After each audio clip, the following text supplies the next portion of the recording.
Amin. Saudara yang kasih Tuhan kita Yesus Kristus, firman Tuhan yang ditetapkan pada hari ini, hari kedua masa Natal, diambil dari Yohanes pasal 3 ayat 14 sampai ayat 21. Demikian firman Tuhan. Dan sama seperti Musa meninggikan ular di padang gurun, demikian juga Anak Manusia harus ditinggikan, supaya setiap orang yang percaya kepadanya beroleh hidup yang kekal. Karena begitu besar kasih Allah akan dunia ini, sehingga Ia telah mengaruniakan Anaknya yang tunggal, supaya setiap orang yang percaya kepadanya tidak binasa, melainkan beroleh hidup yang kekal. Sebab Allah mengutus Anaknya ke dalam dunia bukan untuk menghakimi dunia, melainkan untuk menyelamatkannya oleh Dia. Barang siapa percaya kepadanya, ia tidak akan dihukum. Barang siapa tidak percaya, ia telah berada di bawah hukuman, sebab ia tidak percaya dalam nama Anak Tunggal Allah. Dan inilah hukuman itu. Terang telah datang ke dalam dunia, tetapi manusia lebih menyukai kegelapan daripada terang, sebab perbuatan-perbuatan mereka jahat. Sebab barang siapa berbuat jahat membenci terang dan tidak datang kepada terang itu, supaya perbuatan-perbuatannya yang jahat itu tidak nampak. Tetapi barang siapa melakukan yang benar, ia datang kepada terang, supaya menjadi nyata bahwa perbuatan-perbuatannya dilakukan dalam Allah. Demikian firman Tuhan.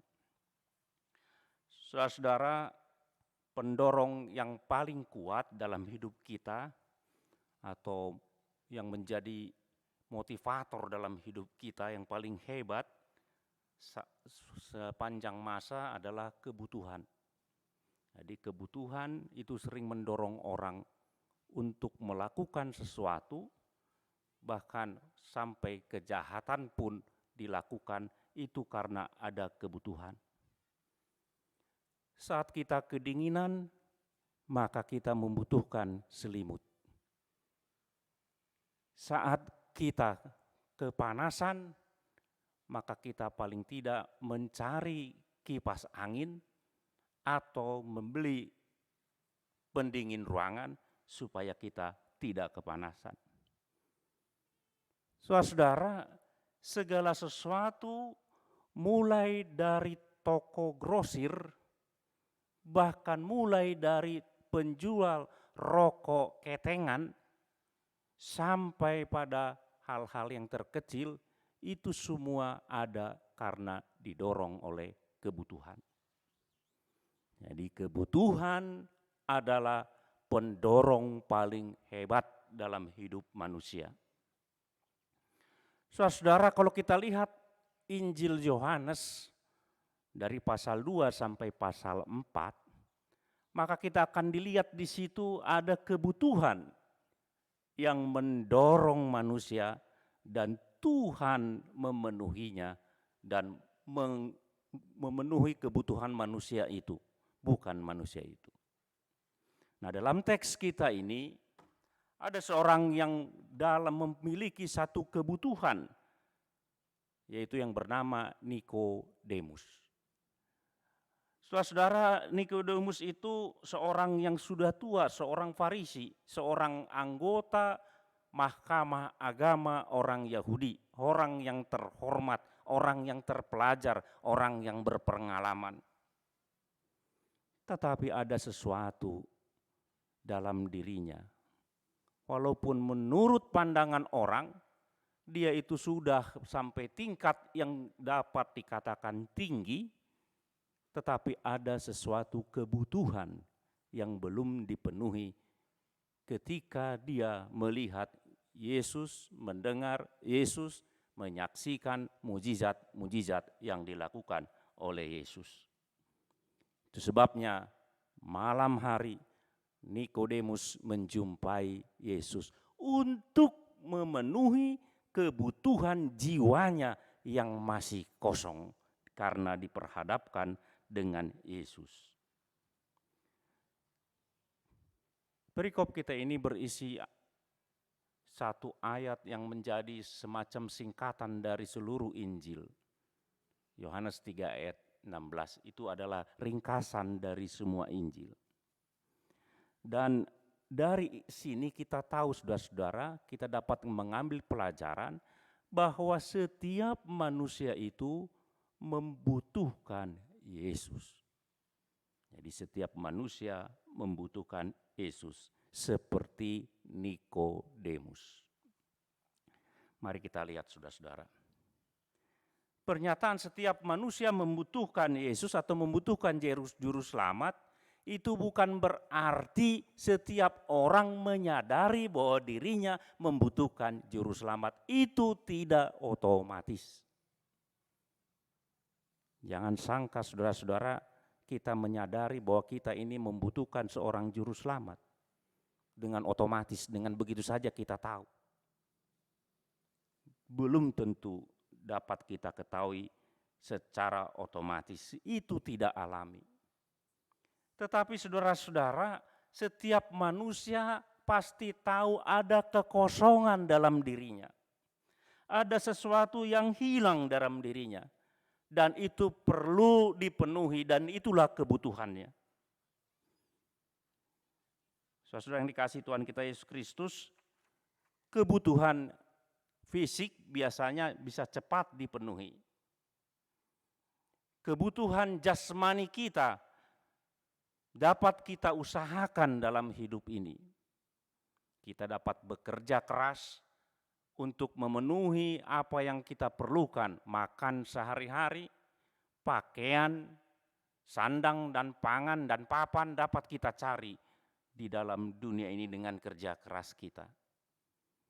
Tetapi pertanyaan-pertanyaan yang seperti ini, saudara-saudara, mengapa saya ada di sini? Itu tidak bisa kita jawab dari diri kita sendiri.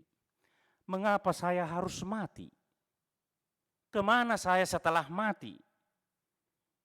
Itu adalah pertanyaan yang ada dalam hati kita, sadar atau tidak sadar, dan itu merupakan kebutuhan untuk dijawab, untuk memperoleh jawab. Kita membutuhkan memperoleh jawab atas pertanyaan-pertanyaan ini. Saudara-saudara yang dikasihi Tuhan kita Yesus Kristus, jika seorang bertanya kepada orang biasa atau kita bertanya kepada orang biasa,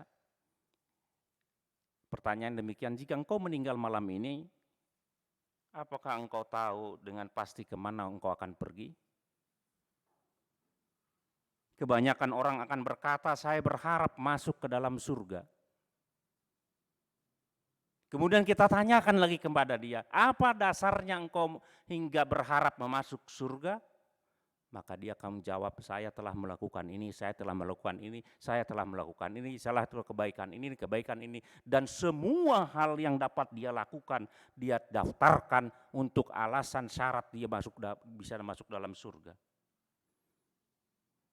Saya mencoba menjadi orang baik sepanjang hidup ini, saya lebih baik dari orang lain, saya lebih saleh daripada orang lain, dan seterusnya dan seterusnya.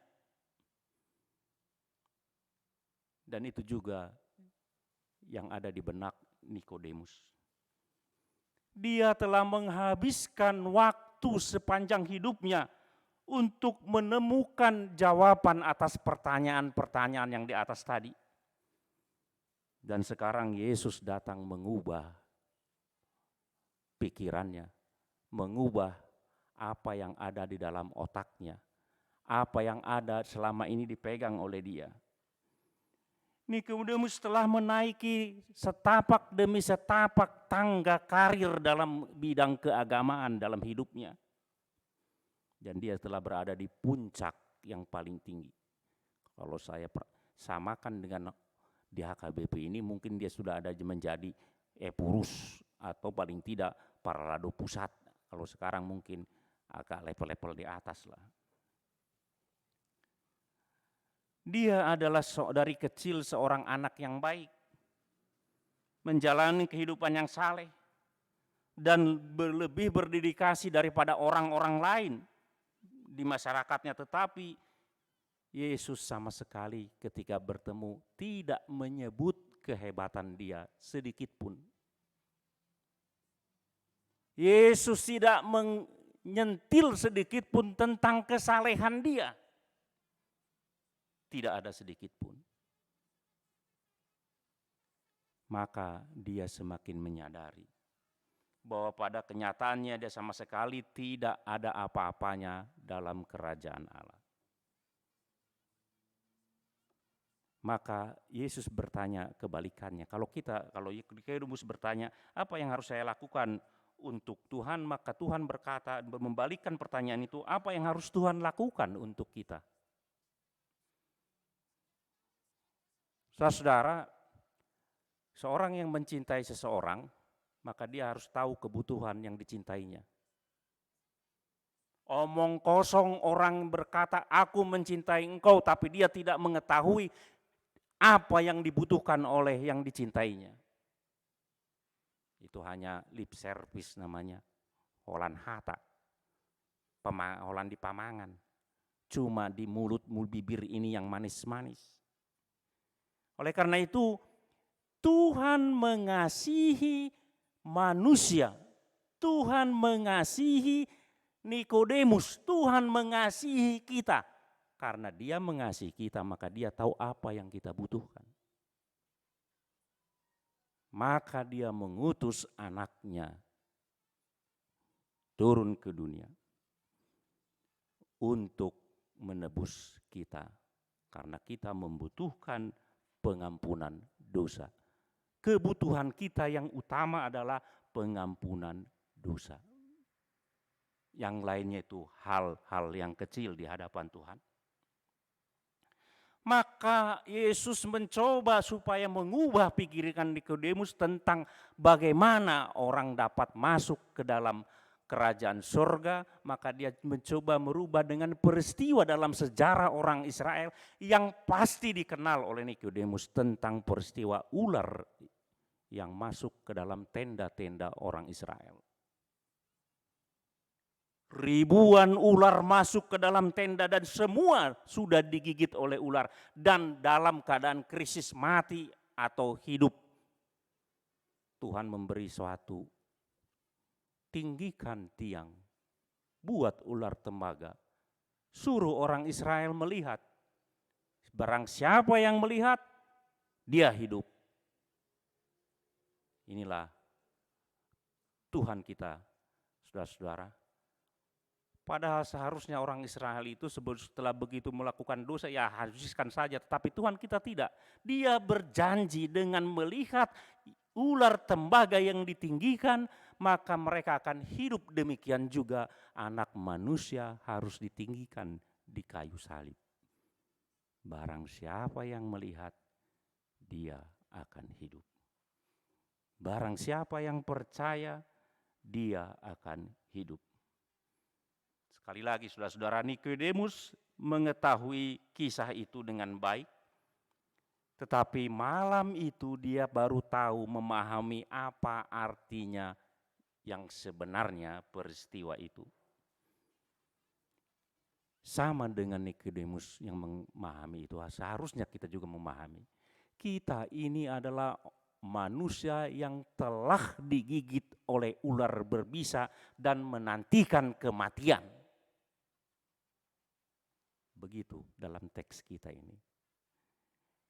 Sadar atau tidak sadar, kita seperti orang Israel yang digigit ular. Waktu kita sebetulnya, krisis hidup kita ini pendek. Mau saudara 40 tahun, 100 tahun itu pendek di mata Tuhan. Pendek kita juga menjalani, merasanya begitu sebentar. Dan ini waktu ini harus kita manfaatkan. Tuhan mendirikan tiang itu, meninggikan anak manusia. Barang siapa yang melihat, dia akan hidup. Barang siapa yang percaya, dia akan hidup. Itulah saudara-saudara bukti dari kasih Tuhan kepada kita. Dia mengetahui kebutuhan kita, yaitu kita yang menuju ke kematian karena bisa ular, yaitu iblis. Kita diberi anugerah yang luar biasa, anak manusia yang ditinggikan. Barang siapa yang melihat, barang siapa yang percaya, setiap orang yang percaya, dia akan hidup. Saudara-saudara yang dikasihi Tuhan kita Yesus Kristus, sekali lagi, semua dimulai dengan kebutuhan. Dan dalam kasih-Nya Tuhan memenuhi kebutuhan manusia. Ketika orang-orang Israel memandang tiang dan ular tembaga itu, maka mereka terlepas dari sengatan bisa ular dan mereka hidup. Saya dapat bayangkan dalam keadaan demikian, apakah masih ada orang yang menolak untuk memandang tiang ular tembaga itu? Dalam keadaan krisis begitu hebatnya, masih adakah orang yang masih menolak perintah Tuhan melalui Musa untuk memandang ular tembaga itu? Saudara, tetapi dalam hidup ini juga, walaupun kita tahu semua manusia berdosa dan membutuhkan juru selamat akan dosanya supaya dia dapat ditebus dosanya, tetapi tidak semua mau memandang anak Allah yang ditinggikan itu. Kan begitu.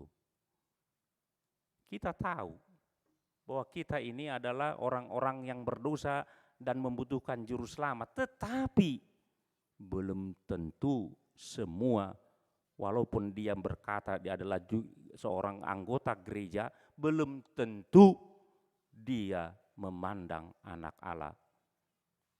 Memandang anak Allah yang tinggikan dan dia hidup. Saudara yang dikasihi Tuhan kita Yesus Kristus, kita tidak tahu apa yang terjadi pada Nikodemus. Apakah di malam itu dia menjadi percaya atau tidak? Karena hambatan yang besar bagi dia adalah jabatannya dan kedudukannya di tengah-tengah masyarakat. Kalau dia menyatakan bahwa dia menjadi murid Kristus. Tetapi yang saya tahu saudara-saudara, ketika Yesus telah dimati di kayu salib, dan Nikodemus adalah salah seorang yang mengurus mayatnya bersama dengan Yusuf Arimatea. Dan itu adalah suatu keberanian. Inilah pengaruh dari iman.